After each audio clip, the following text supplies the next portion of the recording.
ஆழ்வார்கள் வாழியருளிச் செயல்வாழி தாழ்வாதுமில் குறவர்தாம் வாழி ஏழ்பாறுமுய்ய அவர்களுரைத்தவைகள் தாம் வாழி செய்யமறை தன்னுடனே சேர்ந்து. இப்போ இந்த ஆய்ப்பாடியில் கண்ணன் வளர்றான்னு தெரிஞ்சா, ஏன்னா பெரிய சைன்யத்தோடு வந்து அவளை அழிக்கிறதுக்கு என்ன கஷ்டம் கம்சனுக்குன்னா அதை பண்ணலை. ஏன் பண்ணலைன்னா ஆய்ப்பாடியில் இருக்கிற ஒவ்வொரு வீரர்களும், அதாவது ஒவ்வொரு இடையர்களும் அவ்வளவு பராக்கிரமசாலிகள். செற்றாறு திரளழிய சென்று செரு செய்யும். அவள் என்ன பண்ணுவாளாம், கம்சன் இந்த உள்ள காலை வச்சானா உடச்சுடுவேன்னு வாழம். காலை உடச்சுடுவேன், ஏதோ போனால் போகிறது, இங்கே இந்த பாலும் தயிரும் அபரிமித்தமாக இருக்குது, வீணாக போகிறது, அதை கப்பமாக எடுத்துன்னு போ, நான் வேண்டான்னு சொல்லலை, என்ன வேணுமோ உங்களுக்கு வரியாக கொடுத்துட்றேன், என்ன இங்கே சாக்கடையில் கொட்டுறத நீ தான் எடுத்துன்னு போயேன்னு. என்ன பண்ணுறது, இவ்வளவு பாலும் தயிரும் வந்ததுன்னா என்ன பண்ண முடியும்? அத்தை ஏதாவது அதுக்கு ஒரு டிஸ்போசல் வேணுமோ இல்லையோ, ஏதாவது செலவழிக்கணுமோ இல்லையோ, சரி கம்சனுக்கே கொடுத்து தொலைப்போம் அப்படின்னு போனால் போகிறதுன்னு அந்த பால் தயிரை கப்பமாக கொடுத்தாலே தவிர உள்ளே வந்தால் என்ன ஆகும், கம்சன் உயிரோடு திரும்புறதே கிடையாது. அவ்வளவு வலிமை மிக்கவர்கள். அதனால தான் கம்சனும் கூட என்ன பண்ணுறான், தான் படையெடுத்து கொண்டு வராமல் தன்னுடைய ஏவலாள்களை அனுப்புகிறான். ஒரு பூத்தனை, ஒரு சகடாசுரன், ஒரு வத்சாசுரன், கபித்தாசுரன், தேனுகாசுரன், கேசி என்ன இவ அத்தனை பேரும் வந்தாள். எல்லாரும் கம்சனுடைய ஆள் தான். ஆளை விட்டு அனுப்பிச்சானே தவிர அவன் வரலை. இன்னொரு வேடிக்கை என்னன்னா, அந்த ஆள்களும் நேர வரலை, கம்சனுடைய ஆளுன்னு பிரகடனப்படுத்திட்டு வரவே இல்லை. எல்லாரும் மாறுவேஷத்தில் வர, ஒருத்தன் தாயாய் வந்தான், ஒருத்தன் வண்டியாக வந்தான், ஒருத்தன் கொக்கா வந்தான், ஒருத்தன் கண்ணா வந்தான்னா என்ன அர்த்தம், அவ்வளவு பயம் இவாள் இடத்துல, ஆய்ப்பாடியில் இருக்கக்கூடிய இடையர்கள் இடத்துல. அதனால் அவ்வளவு வீரம் மிக்கவர்கள் என்கிறதை உணர வேண்டும் என்பதற்காகத்தான் செற்றாறு திரளழிய சென்று செரு செய்யும் அப்படின்னு அவ்வளவு பெருமையாக அவளை பெரிய விஷயம் சொன்னார். அப்படிப்பட்ட கோவலர், அந்த கோவலர்களுக்குள்ளே, கோவலர்களுக்கு இவள் ஒரு பொற்கொடி போன்றவள் உள்ள படுத்துருக்கிற கோபிக்கு. இதுதான் இந்த பாட்டில் தெரிவிக்கப்படுகிற அர்த்தம். இப்போ இதில் நமக்கு ரெண்டு அர்த்தம் கிடைச்சது, ரெண்டு விஷயம் கிடைச்சது. ஒன்று, அவர்கள் தங்களுடைய குலத்தினுடைய தொழிலுக்கு சேர பாலை கறக்கிறார்கள். மற்றொன்று, அவர்கள் விரோதிகளை அடித்து விரட்டுகிறார்கள். இது ரெண்டு விஷயம் கிடைத்தது. இப்போ இது ரெண்டும் பண்ணுறான்னு அர்த்தமாச்சு. முதல்ல ஒன்று, அவள் தங்களுடைய வர்ணத்துக்கும் ஆசிரமத்துக்கும் உரிய தர்மமான அந்த கோ சம்ரக்ஷணம், பசுக்களை ரட்சித்தல், பாலை கறத்தல், இந்த காரியத்தை இவ பண்ணுற. கோபாலர், கோவலர் என்று சொன்ன சப்தத்திலேயே நமக்கு என்ன அர்த்தம் கிடைச்சதுன்னா, பசுக்களை காப்பவர்கள்னு அர்த்தம் கிடைக்கிறது. அதாவது சம்ஸ்கிருதத்தில் கோபாலகான்ற சப்தத்திற்கு என்ன அர்த்தம், காம் பாலயதி இது கோபாலகா, பசுக்களை காப்பவர்னு பேருவாள். அவளாம் பசுக்களை எல்லாம் காக்கிற, பசுக்களை காத்தா உலகத்தையே காத்தா மாதிரி. அதனால தான் ஒரு விஷயம் சொல்லிவிடுறேன் இப்போவே, இன்னொரு நாள் சொல்லணும்னு நினச்சேன், இன்றைக்கி வந்துடுறது, அவ்வளோதான் ஞாபகத்தில். என்ன விஷயம் அப்படின்னா, ஒன்றும் இல்லை, என்ன ஒரு காலத்தில் ஒரு 10 வருஷம் 15 வருஷத்துக்கு முன்னால் இந்த யாதவர்களெல்லாம் சேர்ந்து ஒரு மீட்டிங் போட்டான், மகாநாடு நடத்தினேன். அதில் என்னை வந்து பேச கூட்டான். எனக்கு தான் எப்போவுமே நாக்கில் சனியாக சொல்கிறேன், கேளுங்க. அங்கே போய் நான் என்ன பண்ணினேன்னா, இது மாதிரி கண்ணனே ஆசைப்பட்டு இடைக்குலத்தில் வந்து பிறந்தான், அதனால் இடையர்கள்னால் ரொம்ப வசத்தின்னு இப்படியே சொல்லிகிட்டு இருந்தேன். சொல்லிட்டு தான் ஒருத்தர் என்கிட்ட வந்து மள்ள காது கடிக்கிறார். சார், இடையர்கள்னு சொல்லக்கூடாது, யாதவர்னு சொல்லணும் அப்படின்னு சொன்னேன். உடனே நான் வெறுமே இருப்பேனா, இடையர்னு சொல்லக்கூடாது யாதவர்னு சொல்லணும்னு சொல்கிறார் வேறு. அது இது தமிழ், அது சம்ஸ்கிருதம், அவ்வளோதான். யாதவர்னு சொல்லிவிட்டா இடையர் இருந்து போயிடுமான்னா, ரெண்டுத்துக்கும் ஒரே அர்த்தம்தான். ஏன் அது இடையர்னு சொன்னால் அது ஜாதி பெயர்னு வருத்தப்படுறாங்க. இப்போ இது எதையுமே சொல்லாதேன்றா, இப்போ அந்த பேர் சொல்லக்கூடாது அப்படின்னு சொல்கிறா. உங்களுக்கு இடையன்னு சொன்னால் எவ்வளோ வசதியான பேர், ஏன் அதை பற்றி நீங்கள் அவ்வளோ வருத்தப்படுறீங்க, ரொம்ப நல்ல பேராச்சே அப்படின்னு. என்ன அதில் என்ன ஜாதியை குறிக்கிற பேரில் என்ன நல்ல பேர் என்ன கெட்ட பேர் என்ன, எங்களுக்கு அது வேண்டாம் அப்படின்னு 4 பேர் சொன்னா உடனே சொன்னேன், இதை பாருங்க, உலகத்தை எல்லாம் படைத்தல் என்கிற தொழிலை பிரம்மாவனிடத்தில் கொடுத்தான் பகவான். முன்னையே ஒரு நாள் நாம் திருப்பாவையிலே இதை பார்த்துருக்கோம். அதே போல் உலகத்தை எல்லாம் அழித்தல் என்கிற தொழிலை ருத்ரனிடத்திலே கொடுத்தான் பகவான். ஆனால் இந்த காத்தல் என்கிற தொழிலை யாரிடத்தில் கொடுக்கலான்னு பார்த்தேன். படைத்தலுக்கு ஒருத்தனை ஏற்பாடு பண்ணியாச்சு, அழித்தலுக்கு ஒருத்தனை ஏற்பாடு பண்ணியாச்சு, நடுவில் காத்தல் அதை யார்கிட்ட கொடுக்கறதுன்னா வேறு யாரும் நம்ம போல் அவ்வளவு பரிவோடு கவனத்தோடு செய்ய மாட்டார்கள். அதனால் அந்த காத்தல் தொழிலை நாமே செய்ய வேண்டும் என்று எம்பெருமானுக்கு தோணித்து, அதனால் என்ன பண்ணினான்னா அந்த பிரம்மாவுக்கும் ருத்ரனுக்கும் நடுவில் தான் விஷ்ணு என்கிற அவதாரத்தை செய்து அந்த விஷ்ணுவாக இருந்து கொண்டு உலகத்தை எல்லாம் காக்கின்ற தொழிலை செய்கிறான். ஆக உலகத்தை எல்லாம் காப்பவன் யார் அப்படின்னு கேட்டால் பிரம்மாவுக்கும் ருத்ரனுக்கும் இடையிலே நிற்பவனான விஷ்ணு.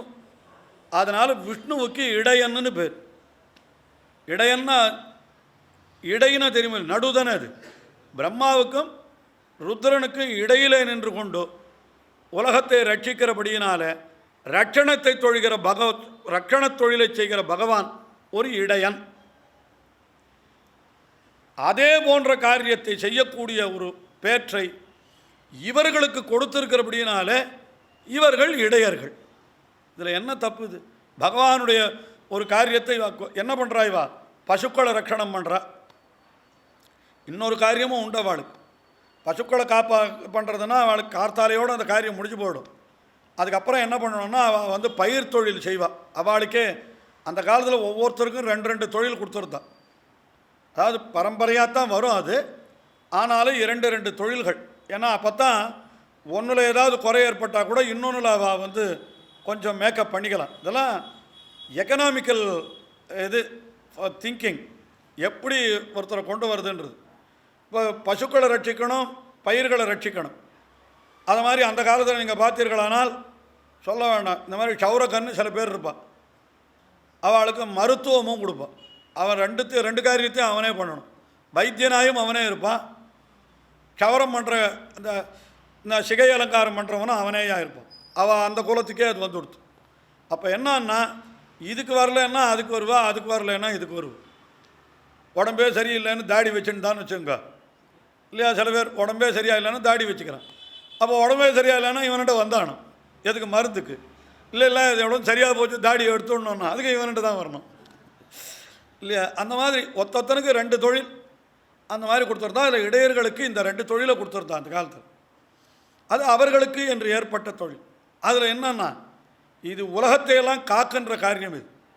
எது பால் என்கிறதும் இந்த தானியம் என்கிறதும் இல்லைன்னா உலகம் எப்படி ஜீவிக்கும்? 2ம் உலகத்தினுடைய ஜீவனத்துக்கு உண்டான விஷயம். அதனால் இந்த காரியத்தை இவன் செய்கிறபடியினாலே அந்த காத்தல் என்கிற தொழிலை செய்கிறவனே இடையனாகினாலே இவனை இடையன்னு சொன்னான். இதில் என்ன தப்பு? அதில் ஒன்றும் தப்பு இல்லை. ஒவ்வொரு தொழிலுக்கும் அவளுக்கு குலத்துக்கு பேர் வச்சிருந்தாலும் அந்த பேர்களெல்லாம் ஒரு பெருமை உடைய பேர். இது ஒருத்தர் நாயுடுன்னு சொன்னால், நாயக்கர்னு சொன்னால், முதலியார்னு சொன்னால் எல்லாம் ஒரே அர்த்தத்தையுடைய வெவ்வேறு சொற்கள் தெரியுமோ இல்லையோ. தமிழில் முதலின்னா முதன்மையானவர்னு அர்த்தம். முதலியார்னு ஒருத்தர் சொல்கிறார், என்ன அர்த்தம்? ரொம்ப முதன்மையானவர், முக்கியமானவர்னு அர்த்தம். அதே நாயக்கர்னு சொன்னால் என்ன அர்த்தம்? ஒரு கோஷ்டிக்கே தலைவர்னு அர்த்தம். அது தெலுங்கில் சொன்னால் நாயுடு, நாயக்கர்னு தான் நாயுடுன்னு அர்த்தம். எல்லாம் கிட்டத்தட்ட எல்லா குலத்திற்கும் வைத்திருக்கிற பெயர்கள் அந்தந்த குலத்தினுடைய சிறப்பை காட்டுகின்ற பெயரை தவிர எல்லாரும் அவரவர்கள் தனிப்பட்ட முறையில் அவரவர்களுக்கு உண்டான முறையில் ரொம்ப உயர்ந்தவர்கள். இதில் யாரும் தாழ்ந்தவர்கள்ன்றதே கிடையாது. நானே என்கிட்ட யாராவது சொன்னால் சொல்லுவேன், உயர் ஜாதி தாழ் ஜாதின்னு மற்றவாக தான் சொல்கிறாளே தவிர அதில் உயர் ஜாதி தாழ் ஜாதியே கிடையாதுன்ற. நான் ஜாதியே கிடையாதுன்னு சொல்கிறதுக்கு எனக்கு அதிகாரம் இல்லை. எனக்கு இல்லை, யாருக்குமே இல்லை, தாசில்தாருக்கே இல்லை ஜாதியே கிடையாதுன்னு சொல்கிற அதிகாரம். ஏன்னா அவர் ஜாதி இருக்குதுன்னு சொல்லி தானே சர்டிஃபிகேட் கொடுக்குறாரு. தாசில்தாரே சர்டிஃபிகேட் கொடுக்குறாரோ இல்லையோ, அதனால் ஜாதியே இல்லைன்னு சொல்கிற அதிகாரம் அவருக்கே இல்லை. ஆனால் அதில் உயர்வு தாழ்வு இல்லைன்னு நிச்சயமாக சொல்லலாம் இல்லையோ. இவன் தான் உசந்தவன், அவன் தாழ்ந்தவன் கிடையாது. அவனும் எல்லாரும் உயர்ந்தவன் தான். அவனவனுக்கு உண்டான காரியத்தை அவனவன் விடாமல் செய்தால்தான் அந்த சமுதாயம் என்கிற ஒரு சக்கரம் இருக்காது, சுழலும். சொல்லுவா, இந்த இப்போல்லாம் அது போயிடுத்தோன்னு தெரியல. பெரிய இடங்களில் நான் பார்த்துருக்கிறது இந்த அச்சாபீஸில் தான் பார்த்துருக்கேன், பிரிண்டிங் ப்ரெஸ்ஸில். பழைய நாளில் மேனுவலி ஆப்ரேட்டட் மெஷின்ஸ் நிறைய இருக்கும். அந்த மெஷின்ஸில் நீங்கள் போய் பார்த்துருக்கலான்னா என்ன, எல்லாம் இந்த பல் சக்கரத்தில் வேலை செய்யும். ஒரு சக்கரத்து மேலே ஒரு சக்கரம், ஒரு சக்கரத்து மேலே ஒரு சக்கரம் உட்காண்டிருக்கும். பழைய நாள் அச்சாபீஸ் அப்படி தான் இருக்கும். என்ன ஆகும், இந்த சக்கரம் சுற்றினா அடுத்த சக்கரம் சுற்றி அதுலேருந்து ஒன்று வந்து இந்த உருளை நகரம், அந்த பேப்பர் நகரம், இது எல்லாம் இந்த பல் சக்கரத்தில் நகரம். ஒரே ஒரு பல் சக்கரம் ஒரு இடத்துல உடஞ்சி போயிடுத்துன்னு வச்சுங்க, பல் சக்கரம் இல்லை, பல் சக்கரத்தினுடைய ஒரு பல் உடஞ்சி போயிடுத்துன்னு வச்சுங்க, இந்த என்டையர் மெஷின் வேலை செய்யாது. அதை ரிப்பேர் பண்ணால் தான் வேலை செய்யும். அப்போ இதில் எந்த சக்கரம் வசத்தின்னு நீங்கள் சொல்லுங்களேன். இதில் எது மேல் சக்கரம், எது கீழ் சக்கரம், மேல் ஜாதி கீழ் ஜாதி மாதிரி எது வசதி எது மட்டம்னு எப்படி சொல்ல முடியும்? ஒரு யந்திரம்னாக்கா அத்தனை சக்கரங்களும் சேர்ந்து வேலை செஞ்சால் தான் அது யந்திரமாக இருக்கும். அது மாதிரி இத்தனை பேரும் சேர்ந்து உருவாக்கினா தான் அது சமுதாயம். அந்த சமுதாயத்தில் இவன் வசதி அவன் மட்டன்றது கிடையாது. ஆனாலும் ஏற்றத்தாழ்வுகள்ன்றதை வெவ்வேறு விதமாக பார்க்கணும். இப்போ தாப்பனார் வசதி, பிள்ளை அவருக்கு தாழ்ந்தவர்னு பார்க்குறோமா இல்லையா? இதில் ஏதாவது யாராவது குறை கட்டுறாளா? வாத்தியார் பெரியவர், ஸ்டூடெண்ட்டு அவருக்கு கீழே இருக்கான், அவரை விட குறைவுன்னு சொன்னால் அது யாராவது இது குறை சொல்கிறாளா? ஒன்றும். அதை மாதிரி இங்கேயும் கூட நமக்கு கல்வி கற்பிக்கிறவன் விஷயத்தை எடுத்து சொல்கிறவன்னா அவனிடத்தில் ஒரு கௌரவ புத்தி, அவ்வளவுதானே தவிர அதுக்காக இவனிடத்தில் கௌரவ புத்தின்றதுக்காக இந்த ஜாதியே வசதி ஜாதியே மட்டம்னு அந்த மாதிரி நினைக்கவே கூடாது. அது நான் ஒரு உதாலும் நாம் சொல்கிறதே கிடையாது. அதனால் திருவைஷ்ணவ சம்பிரதாயத்தில் எல்லா குலத்திலையும் பிறந்தவர்களை ஆழ்வார்களாக ஏற்றுக்கொண்டு அவளுடைய பாசுரங்களை எல்லாம் நாம் வேதங்களுக்கு சமமாக கொண்டிருக்கிற பொழுது இதில் யாருக்கும் எந்த சந்தேகமும் வேண்டாம். இதில் எல்லாருக்கும் அவனவனுக்கு ஒரு ஒரு காரியம் இருக்குது. அந்தந்த காரியத்தை அவனவன் பண்ணித்தான். ஒரு குடும்பம் என்று சொன்னால் கூட அதில் தகப்பனுடைய கடமை வேறு, கணவனுடைய கடமை வேறு, பிள்ளையினுடைய கடமை வேறு என்று பார்க்கிற பொழுது எல்லாரும் எல்லாத்தையும் ஒரே மாதிரி செய்யலான்னு சொல்ல முடியாது. பிள்ளையினுடைய மனைவிக்கு கணவன் செய்கிற காரியத்தை போய் தகப்பன் செய்யலாமா? அதெல்லாம் அந்தந்த இடம் பிரித்து வச்சுருக்கா, அவ்வளோதான். அதனால் இங்கே இந்த ஆயர்கள் எதுக்கு பயம்? அதனால தான் இடையர்கள்னு சொல்கிறத கூட பயந்துட்டு ஆயர்கள்னு சொல்கிறேன் நான். என்ன அந்த ஆயர்கள் என்ன பண்ணுறான்னா தங்களுடைய காரியத்தை செய்யறான்னு சொல்லிவிட்டேன். கற்று கறவை கணங்கள் பல கறந்துன்னு. ஆனால் கீழ்ப்பாசுரத்தில் என்ன சொல்லிவிட்டா, பகவானையே சரணமடைந்து விட்டவர்களுக்கு செய்ய வேண்டிய காரியம்னு எதுவுமே கிடையாது, நோ ட்ரூன்னு அங்கே சொல்லிவிட்டோம். இப்போ நோ ட்ரூன்னு சொன்னதுக்கும் கற்று கறந்துன்னு சொன்னதுக்கும் கொஞ்சம் அடிப்படையில் முரண் இருக்கிறா போல தோணும் நமக்கு மேலெழுந்த வாரியாக பார்த்தால். இப்போ என்ன, பகவானை பற்றினவனுக்கு இந்த காரியத்தை செய்யணுன்றீரா செய்யக்கூடாதுன்னு சொல்கிறீர். இப்போ நோ ட்ரூன்ற பாசுரத்தில் என்ன சொல்லிவிட்டோம், எல்லாத்தையும் பகவான் இடத்துல ஒப்படைச்சுட்டான், அதனால் இவனுக்கு செய்ய வேண்டிய காரியமே எதுவும் கிடையாது அப்படின்ற மாதிரி ஒரு அர்த்தம் சொல்லிவிட்டாங்க. ஆனால் இப்போ இந்த பாசுரத்தில் அவன் கறவை கணங்கள் பல கறந்துன்னு சொன்னதுனால தனக்குன்னு உண்டான கர்மத்தை அவன் செய்கிறான்னு வருது. இப்போ கர்மத்தை செய்யணுமா விட்டுவிடணுமா அப்படின்னு கேள்வி வந்தது. அதுக்கு என்ன பதில்னா, இந்த பாசுரத்தில் கீழ்ப்பாசுரத்தில் சொன்னது ஒரு அர்த்தம்தான், அதற்கு ஒரு சின்ன தெளிவு உண்டாக்குறதுக்காக இந்த பாசுரத்தில் என்ன சொல்கிறான்னு கேட்டால், எம்பெருமானியே பற்றினவனுக்கு செய்ய வேண்டிய காரியம் எதுவும் இல்லை என்று சொன்னது வாஸ்தவந்தான். ஆனால் அவனவனுக்கு உரிய கர்மங்களை அவனவன் விடக்கூடாது, அது செய்தே தீரணும். அதை எப்படி செய்யணும்னு கேட்டால், இந்த கர்மம் எனக்கு விதிக்கப்பட்டிருக்கிறது, இதை செய்தால்தான் எனக்கு பலன் கிடைக்கும் என்ற நினைவோடு செய்யக்கூடாது. பின்ன எப்படி செய்யணும் அப்படின்னா, இது ஒரு பகவானுக்கு செய்கிற கைங்கரியம், அவ்வளோதான். பகவானுக்கு செய்கிற தொண்டு.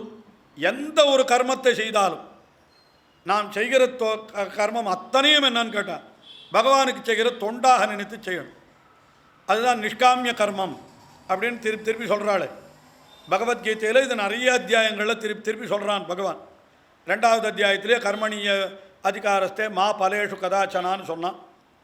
3வது அத்தியாயத்தில் சொல்கிற பொழுது என்ன சொல்கிறான், ஞானயோகத்தை விட கர்மயோகம் வசந்ததுன்னு சொல்கிறோம். என்னென்னா, பலனில் ஆசை இல்லாமல் ஒருத்தன் கர்மத்தை செய்தானால் அந்த கர்மயோகம் என்கிறது ஞானயோகத்தை விட கூட உசந்தது அப்படின்னு சொல்கிறான்.